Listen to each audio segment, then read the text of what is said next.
Salut à tous, j'espère que vous allez bien en ce dimanche ensoleillé. Aujourd'hui, je reviens vous voir concernant les spoils du chapitre 443 de Fairy Tail et dont je vous fais la vidéo donc aujourd'hui. Alors tout d'abord, on savait que le chapitre de cette semaine allait débuter par des pages couleurs dont on nous délivre 3 images. Bon, concernant l'une d'entre elles, je l'avais déjà vue, donc je sais pas vraiment quoi en penser, si ce n'est qu'elle a juste été réutilisée, peut-être mal appropriée. Bref. Il y aura donc ces deux autres pages couleurs que j'ai traduites de l'anglais jusqu'au français et dont je vous délivre les dialogues. Et Kana, il n'y a rien de mieux que de se relaxer dans un bar chaud en plein milieu de la journée. Lévi, Jubia, tu n'as pas l'intention de venir. Ce à quoi Jubia répond que c'est gênant. Lisana affirme que nous ne sommes que des filles, en quoi c'est embarrassant, Mira Jane dit, et paradoxalement, elle est audacieuse envers Gray. À ce moment-là, Lévi lui fait croire que Gray est là, et Jubia répond Gray, mon amour, Jubia a accidentellement fait tomber sa serviette de bain. Et elle se dénude. Et Kana répond très judicieusement, comme d'habitude, la façon dont fait sens son sens de la honte n'a pas de sens. Bref. On nous cale encore un moment où la pauvre Jubia se ridiculise totalement. C'est comme un rituel pour Mashima en fait.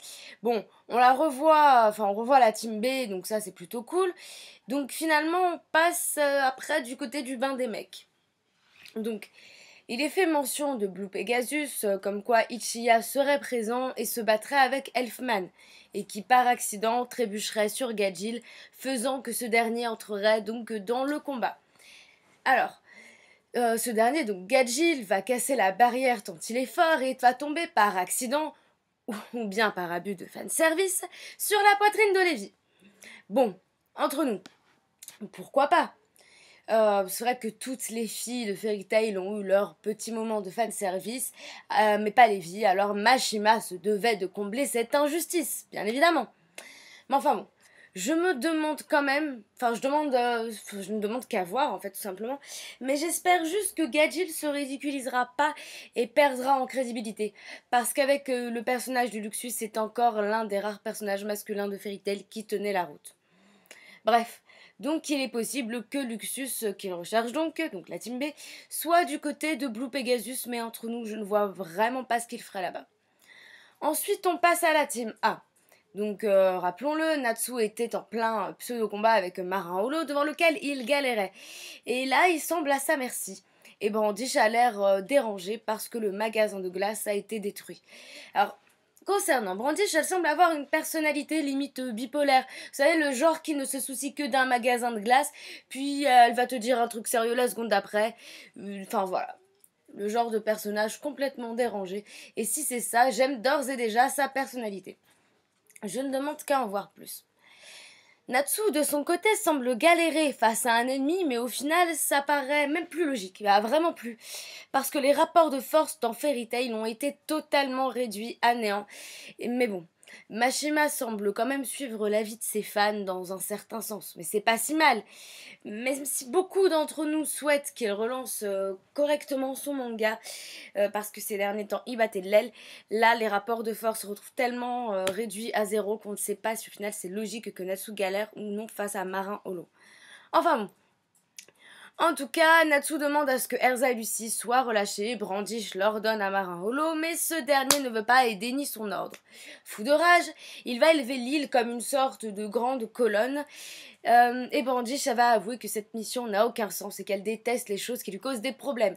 Elle apparaît donc à nouveau comme une personne oisive, n'ayant pas faire des efforts, mais à mon avis ça réserve quand même des surprises. En effet, quand Natsu va demander justice pour ce qui a été fait à Mest, Brandish va frapper violemment Marin Holo et Natsu lui-même sera sous le choc. Elle dira ensuite à Natsu que Makarov est encore en vie, pour l'instant, mais qu'il ne faut en aucun cas qu'il tente de s'en prendre à l'empire d'Alvarez. On ne sait pas exactement pourquoi, mais j'ai peur quand même, là, vu la tournure que prennent les choses, que Fairy Tail ne devienne une série à rallonge. Mais bon, dès que ces derniers quittent l'île va disparaître en un instant. Bon, au début, c'est vrai que j'avais vraiment pas percuté, puisque ce ne sont que des spoils, on n'a pas d'image derrière, on ne fait qu'imaginer. Bon, voilà, c'est quand même une sorte d'avertissement. Brandish leur conseille de ne pas tenter le diable en détruisant l'île, c'est comme si elle leur annonçait la couleur. Donc, En d'autres termes, le combat est reporté et ça me dérange pas tant que ça au final, puisque ça vaut déjà mieux qu'un combat qui serait bâclé. Et c'est exactement ce qu'on souhaitait en plus, hein. C'est à se demander si Mashima suit vraiment la vie de ses fans ou si Fairy Tail est un manga beaucoup trop prévisible, en fait. Enfin bref, comme ce ne sont que des spoils, je ne peux pas encore le juger exactement, je verrai plus en détail demain. Est-ce que l'hypothèse qui supposait, enfin l'hypothèse selon laquelle Jubia et Brandish étaient de la même famille, se confirmerait. Là, on commencerait apparemment le chapitre avec un passage sur Jubia. Est-ce que c'est une petite façon de nous dire oui, elle aura un rapport, ou bien pas du tout? Allons savoir. En tout cas, le chapitre se finit par la phrase malheureusement, l'horreur a touché les faits, mais ce n'était que la partie visible de l'iceberg. Oui, en d'autres termes, ça nous promet un truc bien lourd.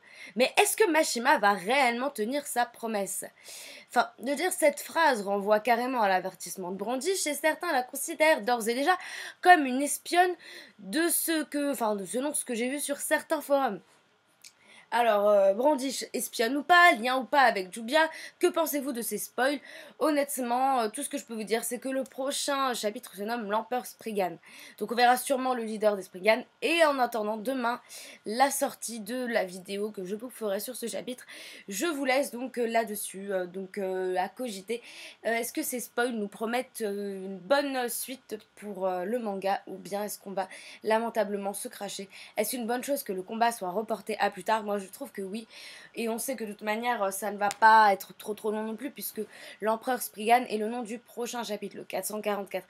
Donc on aura forcément une référence faite encore à un Spriggan, parce que c'est vrai que là on connaît God Serena, on a vu Brandish et Mara en loup, qui n'est pas un Spriggan, mais bon, il la suit quand même. Alors ça nous laisse supposer le niveau de l'empereur Spriggan qui doit être très fort. Si on le revoit directement au chapitre suivant, ça voudra dire qu'on aura totalement laissé pour compte tous les autres Spriggan et on apparaîtra, enfin peut-être qu'on verra que le leader des Spriggan est quelqu'un de waouh. Allons savoir. Enfin bref. Je ne demande qu'à voir. Dites-moi ce que vous avez pensé de ces spoils, si vous les avez vus. Et si vous trouvez que l'abus de fanservice, enfin je veux dire, est-ce que vous trouvez que c'est par exemple un accident qui a poussé Gajil à se réfugier contre les seins de Levi, ou bien si c'est juste un abus de fanservice? Voilà, dites-moi ce que vous pensez de cet arc qui débute, qui débute tout fraîchement et qui je trouve débute bien. Voilà, dites-moi ce que vous en pensez. Je vous fais des gros bisous et vous dis donc à demain.